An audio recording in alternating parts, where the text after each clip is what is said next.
Are you ready to unlock your full potential and maximize your productivity? Look no further than Productivity Smarts, the ultimate audio podcast hosted by renowned productivity expert Gerald J. Leonard. In every episode, Gerald shares captivating stories, invaluable tips, and cutting-edge strategies that will transform the way you approach productivity. Whether you're looking to reduce stress, overcome overwhelm, or simply get more done in less time, Productivity Smarts has got you covered.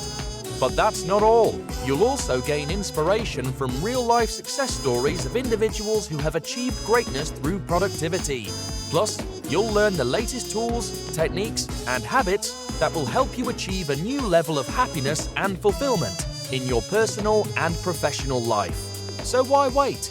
Join us every week as we delve into the exciting world of productivity and help you unleash your full potential. Get ready to take your productivity to the next level with Productivity Smarts. As a productivity expert and host of the Productivity Smarts podcast, Gerald J. Leonard has been a proud supporter of Kiva since 2011.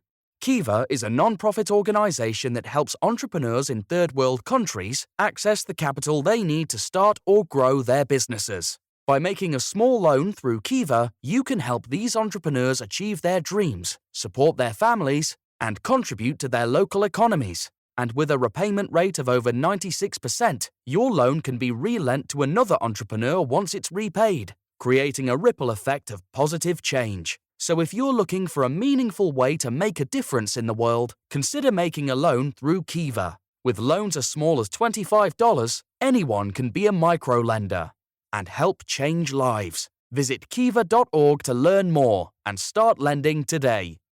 Well, today I am speaking to David B. Hampson. He is an acquisition entrepreneur, aviation insurance leader, and award-winning author who reshapes how we think about success.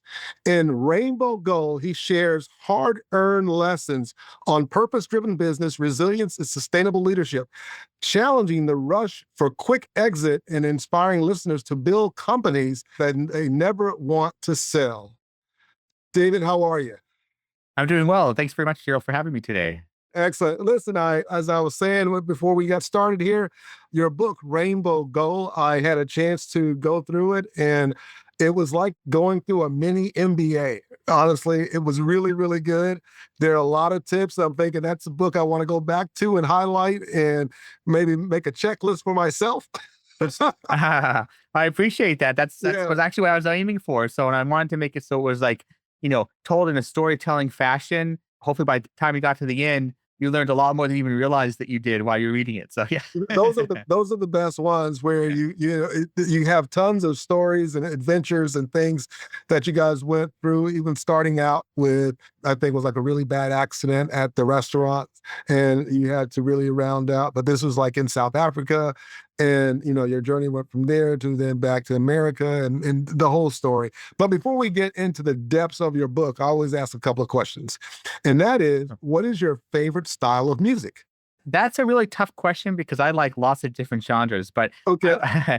I would say that if I had to choose one, though, it would be soft rock. Okay. And here's the thing. You don't have to choose one. If what your favorite style of music is all types of music, then that's your favorite style. It truly is. Like sometimes my wife makes fun of me because I'll have like a mixed, list of music and it'll be like something that just came out, you know what I mean? And then it'll be like, some sort of country song and then it'll be like soft rock song and oldies, like all mixed together and classic musical music. Like I like it all. Like I like the variety. Exactly. If it's a tune I like. What mood am I trying to get into? You keep changing the mood up on you. But yeah. But it can just resonate. Like different songs, I think, can resonate with you from different genres. At least for me. Yeah. And and it's not about the type of music. It's about whether it resonates with you for some reason. Exactly. I always tell people this in my second book, Workplace Jazz, and I wrote about that. I talk about the definition of the word music. It comes from the word the muse. Where the guy was tied to the ship and the muses are singing to him. It puts him in a trance, and that's what music does. And that's why, like you said, it's not about the exact style. It's like, hey, if I hear a song that puts me in a certain feel or mood that I'm enjoying, then that's my jam. That's my song, right? And that's kind of what you're saying. That's it. That's spot on. Yeah. Excellent. Do you have a favorite artist at all, or is it still kind of not so much all over the board, but just it depends? And that's Yeah, fine. same thing. It depends. I like I like Elton John a lot. I like U2. I like Coldplay. Like those are a couple, but yeah, it depends. Excellent, excellent.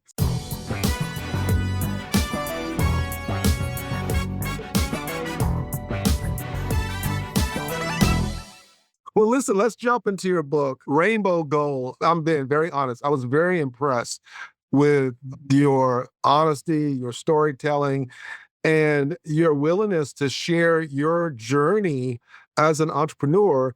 And it's not a straight line. It's not what you see on what we now see on Facebook or LinkedIn or something like that, or Instagram, where it's like, oh, I started this and I got like quadrillions of dollars and look how successful I am. And I just kind of thought about it and manifested it and it happened. No, yours is about hard work, struggles, some tragedy with, folks that work for you, the community coming together, learning from your parents, joining network events, mentoring, talking it out with your wife, and you guys getting on the same page. So it's a real journey. And so, I really do appreciate it because in the book, you leave a lot of, I would say, breadcrumbs for entrepreneurs who are looking to run their business or grow or even think about the way they should do things, even as they grow. You leave breadcrumbs of things you should be thinking about. And that's what it did for me. So let me ask you, in your book, you talk about this whole idea of the fast exit mentality that people have, right? Especially with VCs. Right. And your focus is on building a sustainable practice. Why did you choose that route and what inspired you to write the book? Well, the reason I chose that route is that I always, when I thought about, owning a business, wanting a business, I wanted something that I enjoyed doing. If you go through, all the hardship of building a business, you take on that risk. Yeah. You want something you're enjoying while you're doing it, as opposed to like just trying to look, oh, am I going to be able to get to that exit? Hopefully you will. It's kind of more of a gamble. And I will say that like, my investment philosophy has never been big on sort of the gambling, flipping sort of mentality. Same thing when I've owned properties. I've always liked ones that were like, long-term cash flowing properties as opposed to ones that were like you're trying to flip. Yeah. I've never been, even with stocks, like I'm not a big stock person. When I've owned stocks, it's always been ones that are to hold for the long term as opposed to buying and hoping they appreciate in the short term. Right. So it's a little bit different philosophy. So maybe not everyone has that same philosophy, but that's always worked well for me. So that kind of transfers into the idea of building a sustainable business. But that's very much a counter narrative to what the media sensationalizes these days, where everyone talks about like, oh, you need to get a funding round quickly and scale up and exit in 5 years and get your exit. That's what seems to be sensationalized to such an extent that it's almost seen as the only way to do it. Right. And that's not the only way. So, that's why I embraced that, because I wanted that sustainable way felt more a better fit for me and my personality. But what made me write the book was that about a year and a half ago, over the holidays, the staff at both of the insurance agencies that I own and operate purchased very personal holiday gifts for me. And had comments about how much they like working for our company and working with me. It made me realize that we created something really special, that we created a really nice culture, not only that I enjoyed working in, that our people really enjoyed being part of too. And they also enjoyed having a career there in it as well. And I just thought that was such a special thing that, it's a message that could be shared with others and just hopefully show people that there is more than one way to do this. Right. And you can create something that can be for the long term, that can become a legacy, and that it's okay. That's also a way to be successful in business and entrepreneurship.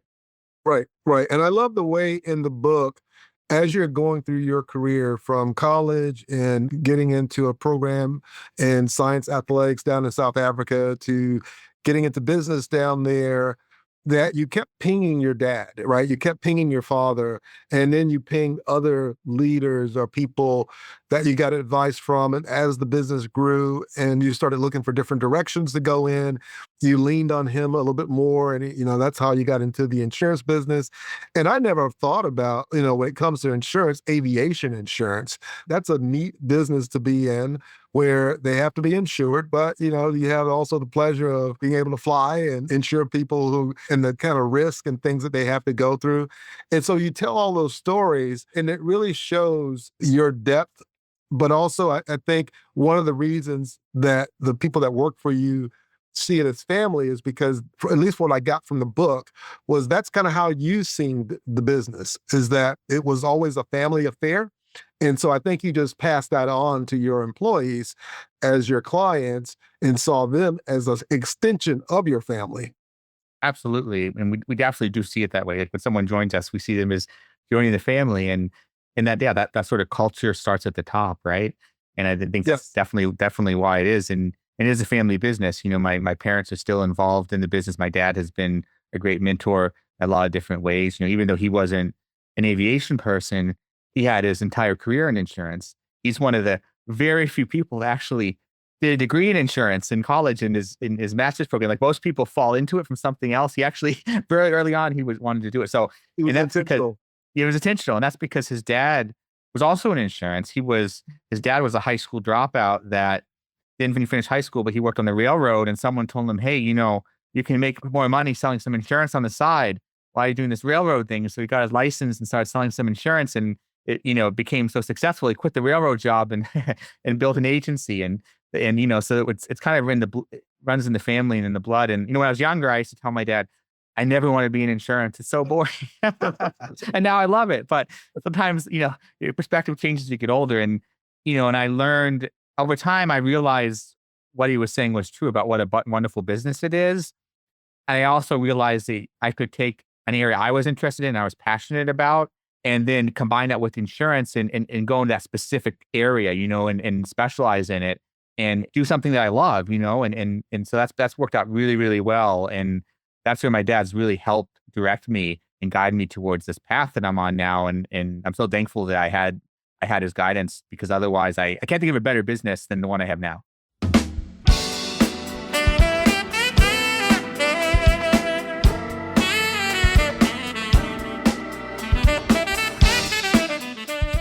Now, let me ask you this. That's a great point. And combining a surefire way of making money, through insurance, but also you then added the component of aviation, which I know, based on your book, you're a licensed pilot, and you're able to, so you can really speak the language because Yeah. you fly yourself, so you can really relate to your customers from that perspective. But one of the things I noticed was that through the book, there is a thread of productivity that you displayed, whether it was things were going well or things were going good or things were going bad or difficult things happen. What was it for you that was that through line from the beginning of your career, going to South Africa to where you are now and growing the business and making investments and all the things that you're doing? What was that through line for you that kept you focused? And even though all the things are changing, you stayed very steady. And I really appreciated that about you in the book and your story. You don't really come out and say that in the book, but by reading through the book, you picked that up. So what was that for you? How were you able to accomplish that? Well, a couple of reasons. One is that the first business that I had was not the business I ended up staying in long term in South Right. Africa. My first experience was a restaurant franchise. I learned it was like an MBA for me. I learned a lot about business. I never studied business at all before that. All my courses were science in college, but it was a learning experience. But I was able to appreciate it for what it was and able to say, hey, this was not something that was going to work long term, but I can take a lot of lessons I learned from that and Right. realize that when times were tough or when there was failures, and there certainly were, that those could be learning experiences and they could be growth opportunities. And I think Yeah. that having what they call grit or having a growth mindset is what really Mhm. helped with that, because you can either have a difficult experience and you can kind of say, woe is me. And, Yeah. why this happened to me? Or I was a failure. This is terrible. Or you can say, you know what? Gosh, I kind of messed up here, but let me think about what I can learn from this and use it to help catapult me or pivot me to something better. And I think that having that mindset, and something that I think was instilled in me with my parents at a young age, that allows you to have that perspective that you can just keep going and have that Right. consistency and keep that productivity even when you face a difficult time or even something that you might perceive as being a failure. You can pick yourself back up, keep going at that same level, because that failure has just taught you something that's going to make you better later on. Yeah, yeah. You mentioned something in there. You kind of slid the word in and you used the word grit, Yes. Yep. right? I love that. And I love that term. Yeah. yeah, Angela Duckworth talks about when they looked at students who were failing but they eventually became successful, they looked and said, well, what is it about them? And it was defined as grit. When you think of the word grit, being gritty, because it definitely stands out that you were, as you went through your career, that you had this gritty part of your personality to go through the tough times. What was it about that allowed you to become grittier as you went through it? I know it was learning from the failures and so on, but sometimes that's something you feel in your gut.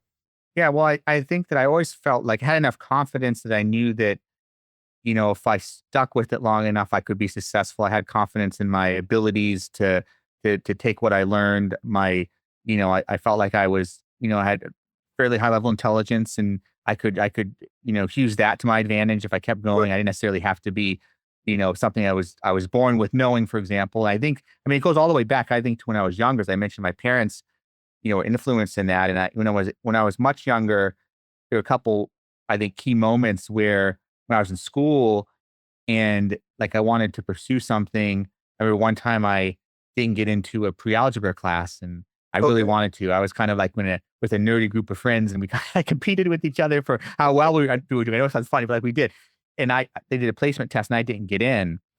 And I told my parents, my friends did. I told my parents I want to do it, and they were like, they said, "Are you sure?" You like, maybe it'd be better to stay, at the class. And I said, "No, I definitely want to do it." And then they went to the school and they supported me, and they said, "Well, if that's then we support you. We're gonna tell them." And the school pushed back. They said, "No, David didn't get the score you needed." And I kept pushing, pushing. My parents insisted. My dad called the principal. I got in. I had to get caught up. I was like 6 weeks behind at that point. I ended up with the highest grade in the class at the end of that first term.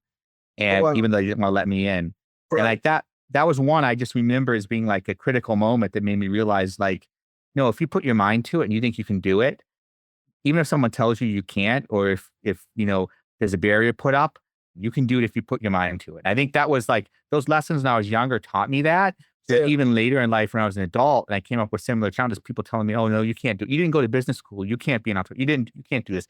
Like it made me realize, no, I don't think that's true. I know that I've had other situations before where someone told me no, but through my termination, I did it anyways. So I Right. can do it again now. Exactly, exactly. That makes a lot of sense because you didn't tell that story in your book, but that makes a lot of sense about your personality, having gone through a lesson of, not passing a test, but still wanting to be a part of the program, and then finding a way to not accept the word no, that you can't be a part of it, but that you Yeah. figured out a way to Yeah. make it work. And then you worked it, right? Because you had to do the work. You Right. had to roll up your sleeve, Yeah, you I had did to do the work. study. Yeah, Yeah. you had to study. And so that gave you kind of like a foundation. In the book, you talk about this concept of the butterfly effect of small decisions. Can you talk about that a little bit more? Yes. And that's a concept that kind of interwoven throughout the book. And I love the butterfly effect concept. And Yeah. that's something that originates in science and chaos theory, to be specific.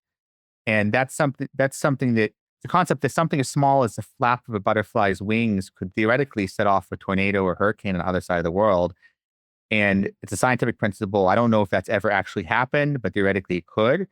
But I can definitely assure you that it's a very powerful force in all of our lives. If Yeah. you think about any little small decisions you've made in your life, just think about if you just made the other decision, how it could change everything differently, the cascade effect of that. And once you think about that really carefully, I think a lot of people change the way you interact with everyone around you, Right. realizing that you can be a butterfly effect moment for good or for bad, for positive or for negative in other people's lives as well. And, just think about that when you act with people. And, I certainly in my life, like if I hadn't made the decision to go to South Africa, I Yeah. wouldn't have met my wife. I wouldn't have Yeah. had probably the first business experience that I did that led me to the business experience I have now. My entire life would be different. And I can think Yeah. of many other things too. That's just one good example. And the same thing is in business as well. Whether you make little decisions that you make in terms of how you treat your employees or even the investment decisions you make, that can have a trickle effect. It can be amplified over time. So I think it's important for people to think about that, because not acting when you have the opportunity to act on something that could be a good opportunity could end up making you miss out on something really great. Yeah, yeah, that makes a lot of sense.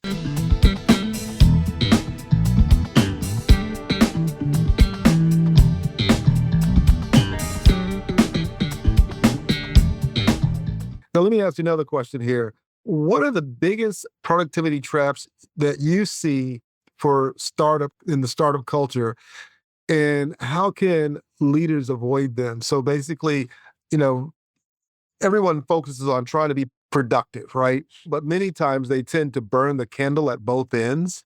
Yeah. And that always, and the majority of the time, that doesn't work because neurologically, physiologically, we can't live by having the candles burned at both ends. We have to rest. We have to do this. We have to do that. We have to take care of ourselves. It doesn't make sense to go after wealth and then lose your health, and then you spend all your wealth trying to get your health back.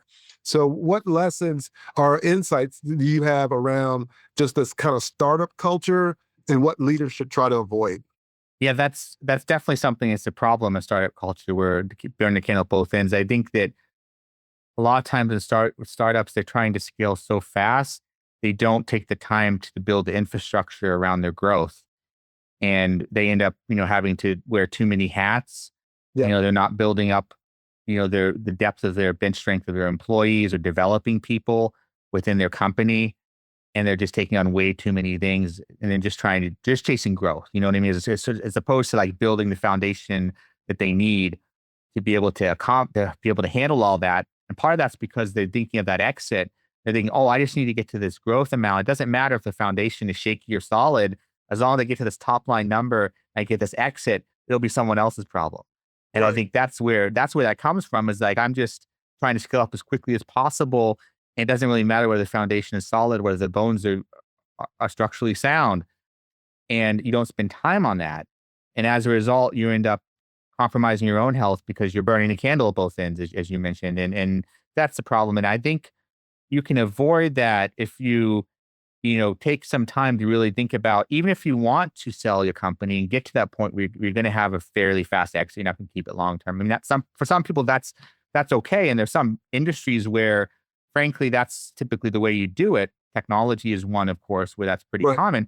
And sometimes you just need the capital, so you're going to have an exit. But even if you do that, you're ultimately going to have a much better result if you take some time to build the infrastructure. Yeah. That's going to make your company more valuable to someone else. Probably if you sell your company, you're probably going to be required to stay on for a period of time. Right. Some sort of transition, or some sort of earn out. And it's going to be much better for you in terms of your final result if you take time to create that foundation and spend some time there. Don't just chase growth at all costs. And that's the mistake I think a lot of people make. Yeah, yeah, that makes a lot of sense. Now, you are also a licensed pilot, correct? Yes. Correct. And what inspired you to get your pilot license? Well, I've always loved aviation since I was very young. We had family in Florida on both sides of my family, my mom and dad, and we go visit them a couple times a year. We just fly commercial airlines, but I always just loved sitting in the window seat and when looking at everything out the window. I just thought it was amazing and it's just fascinating to me. So I always wanted to fly since I was younger. I never had the opportunity to take flying lessons, but my wife, Buddy, she knew I loved to fly. And on one of my birthdays, I was in my 30s, she got me a gift certificate for 3 flying lessons. And I took those 3 lessons and you're hooked. And I was hooked. She thought I was just going to be like, oh, I'll get out of my system and do the rest. I'll be done. And I just kept going. I'm still flying today. So we always laugh about that. But she, it was such a great gift that she got me. And I realized like, this is something I really, really love. And I want to get into this more and more. And, that's what ultimately led me to combine the insurance, which I was already doing insurance at that point, with aviation. And yeah, and I have my own airplane. It's a small single engine 5-seater called the Cirrus SR-22. And I fly sort of up and down the East Coast, visiting clients. And I use it some personally too. But that's just been awesome to be able to. I have to pinch myself because I feel like I'm so lucky I get to fly my own plane. I know that was like, okay, you're going to see a client and it's like, so how you getting there? When is your flight? Well, it's when I Yeah, want it to be. exactly. That's right. That's awesome to be able to do Do that. you have to worry about TSA? No, don't have to worry about No TSA. TSA. No. That's pretty amazing. Now, let me Yeah, ask you this, and that was a setup question for this next question, and that is, because you have that aviation in your background, how do you use that thinking model? Because in aviation, it's all about accountability, right? yeah. Because can't make mistakes. It's all about checklists. You have your pre-flight checklist, your flight checklist, your landing checklist. How do you turn that and use those principles in your business? Yeah, there's a lot of parallels that could be really helpful in business, from the aviation industry. Aviation is all about, like you mentioned, having checklists. We have a checklist, before we take off. We do a number of items we look at and go through to make sure everything's working properly. That's something you should do in business as well, is think about before you make a decision or you act on something, go through a checklist of items you need to look at. Or before you hire someone, for example, do you have a checklist of what you look at before you make a new hire? There's so many things in business where that's valuable. And the other thing is having redundancies, right? Where, if one thing fails, there's a backup system that's Right. gonna come into play to help with that, prevent catastrophe. And, in business, that's important too. Do you have backups within your company? If one person has to be out unexpectedly, do other people know what to do? Do you have a system in place? Is the institutional knowledge just in your head? Or is it there with policies and procedures written down so someone else can pick it up, and take over the reins? There's a parallel there. And then also in aviation, pilots are taught risk management. Mm. And, aviation entails a certain degree of risk, right? Like it can be very, very safe, but there's a level of risk to it.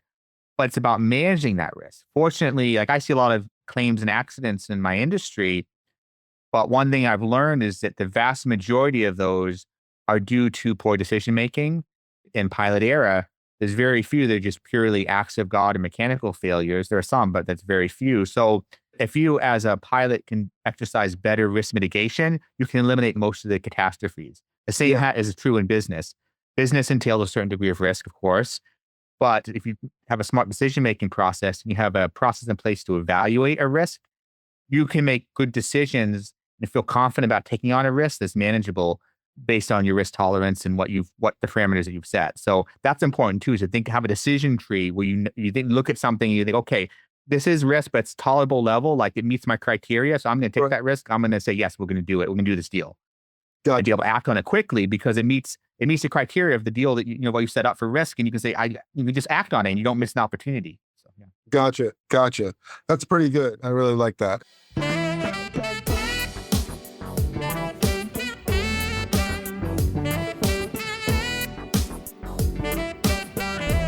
So let me ask you last question here before I ask about where people can learn more about you and things along that line.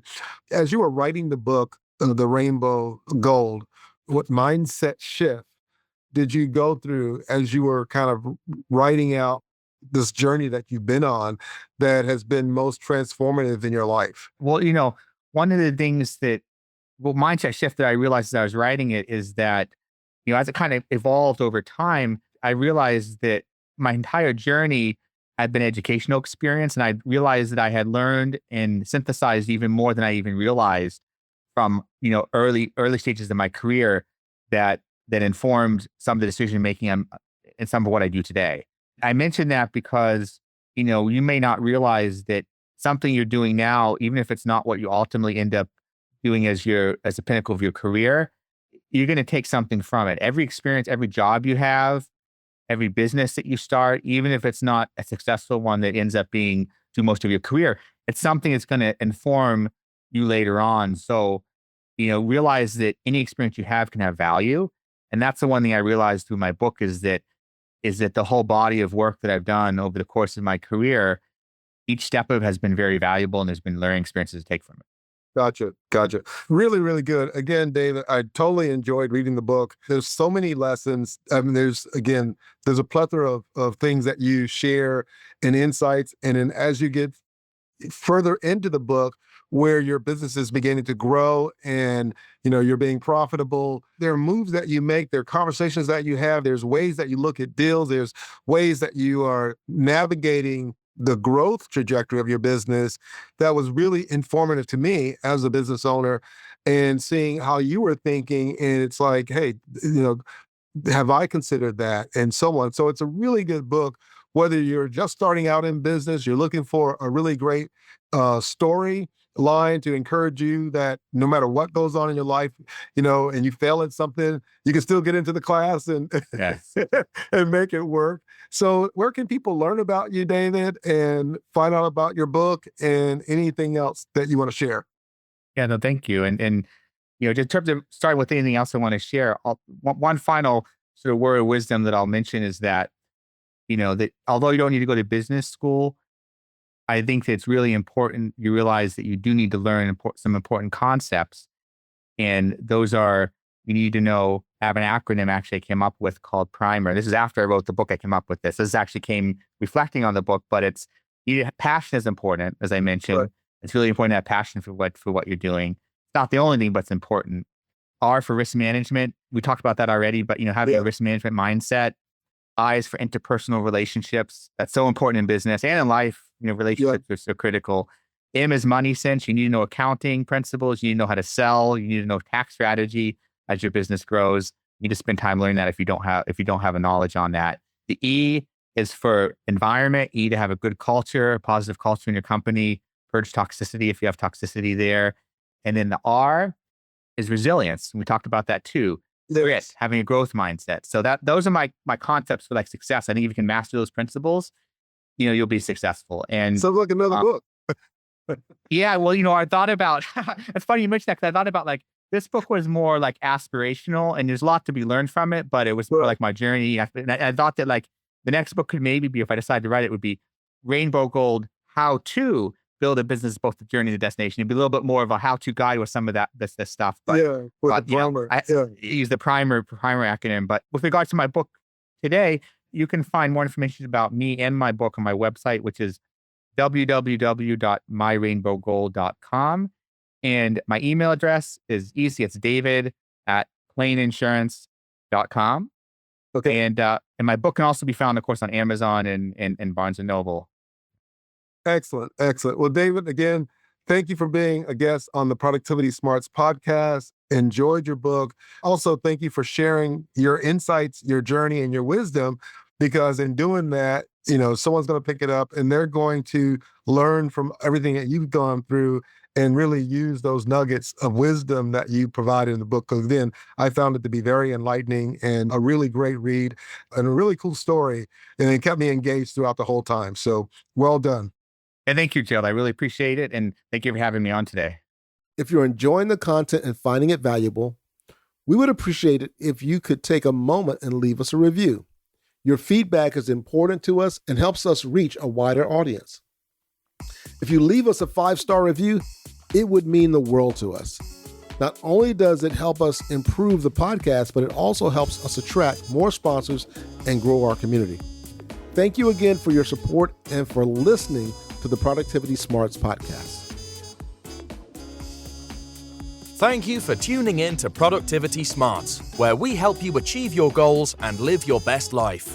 We hope you've gained valuable insights and actionable strategies to boost your productivity and increase your happiness and fulfillment. Remember to apply what you've learned and keep striving towards your goals. And if you haven't already, be sure to subscribe to our podcast for more inspiring episodes and expert advice from our host, Gerald J. Leonard. Until next time, keep pushing forward and unleashing your productivity smarts.